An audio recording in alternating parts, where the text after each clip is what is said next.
বৈশাখীর ঝড় শুরু হচ্ছে। ঝড় আসার পূর্ব মুহূর্তে আকাশে অনেক বাতাস। আমাদের ছাদের গাছগুলো একদম বাতাসে বলা যেতে পারে একদম ভেঙে যাওয়ার মতো অবস্থা। বাতাসের প্রবাহ অনেক বেশি। অনেকে হয়তো বা ঝড় আসার আগ মুহূর্তে প্রকৃতির যে ভয়ঙ্কর রূপটা হয় সেটা হয়তো বা দেখতে পারবেন না বা দেখা হয় না। আমি আমার এই ভিডিওর মাধ্যমে আপনাদেরকে সেই বিষয়টি দেখার সুযোগ করে দিচ্ছি। কি পরিমাণ ঠান্ডা বাতাস সেটা আসলে ঝড়ের মধ্যে ছাদে না থাকলে হয়তো এটা কখনো বোঝা সম্ভব না। প্রচন্ড রকমের বাতাস, আকাশে কালো মেঘ, বৃষ্টি আসবে আসবে এরকম একটা ভাব। জানি না বৃষ্টিটা হবে কিনা, হলে আলহামদুলিল্লাহ মন্দ হয় না। মাশাআল্লাহ কি সুন্দর আকাশের রূপ। কখনো আকাশের রূপ নীল, কখনো সাদা। এখন আকাশে যে রূপটা দেখতে পাচ্ছি সেটা হচ্ছে একদম কালো বর্ণ, ভয়ঙ্কর এক রূপ। প্রকৃতির সব রূপে মাশাআল্লাহ অনেক সুন্দর। তবে সবাইকে সাবধান থাকতে হবে ঝড়ের মধ্যে। আমি হয়তো আর কিছুক্ষণ থাকবো।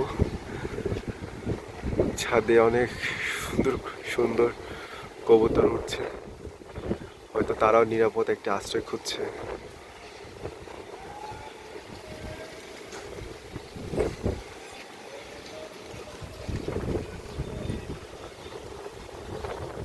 বাতাসের প্রবাহ প্রচণ্ড রকমের। কালকে রাতেও এরকম বাতাস হয়েছিল। ওই বাতাসের কারণে আমাদের ছাদে অনেকগুলো গাছ উপড়ে পড়েছে। সকালে এগুলো আবার ঠিক করতে প্রয়োজন হয়েছে।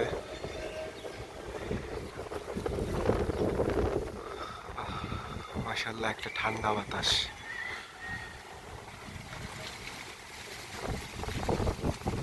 আমি বেশি কিনারে আর যাব না, কারণ সেফটি ফার্স্ট। আল্লাহ তাআলা যেন গাছগুলোকে ঠিক মতো রাখে ঝড়ের মধ্যে, সেই দোয়া করি। নতুন মুকুল এসেছে আম গাছে। বাতাসের কারণে খারাপ লাগছে, যদি এগুলো পড়ে যায় তাহলে খুবই খুবই খারাপ লাগবে।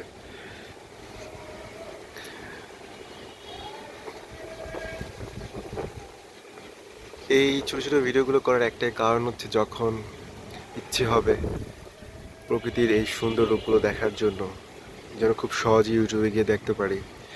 এবং যারা দেশের বাইরে থাকেন, বাংলার এই প্রকৃতির রূপ যারা খুব মিস করেন, তারা যেন খুব সহজে ভিডিওগুলো দেখে একটু হলেও বাংলাদেশের রূপের, বাংলাদেশের সৌন্দর্যে অনুভব করতে পারে। প্রচণ্ড রকমের বাতাস এখন, থাকার মতো না। আপনি একটু দেখুন, বাপরে বাপ, ভয়ানক ভয়ানক। খুব রিস্ক নিয়ে ছাদের মধ্যে আছি।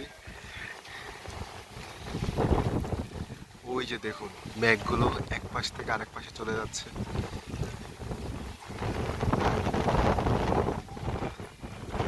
এই পাশটাতে কিছুটা রৌদ্র, কিন্তু প্রচণ্ড রকমের মেঘ এই পাশে।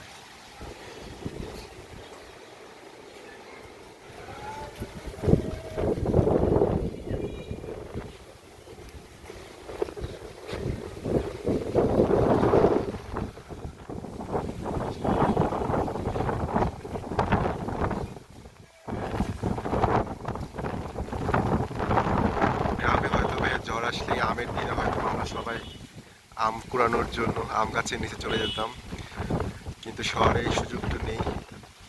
তবে প্রকৃতির এই রূপের একটুখানি হাতছানির জন্য হয়তো বা ছাদে এই ছাদ বাগান করা যেন প্রকৃতির মাঝে থাকতে পারে। আলহামদুলিল্লাহ। তো দোয়া করছি গাছগুলোর যেন কোনো ক্ষতি না হয়। সবাই ভালো থাকবেন, নিরাপদে থাকবেন। আল্লাহ হাফেজ।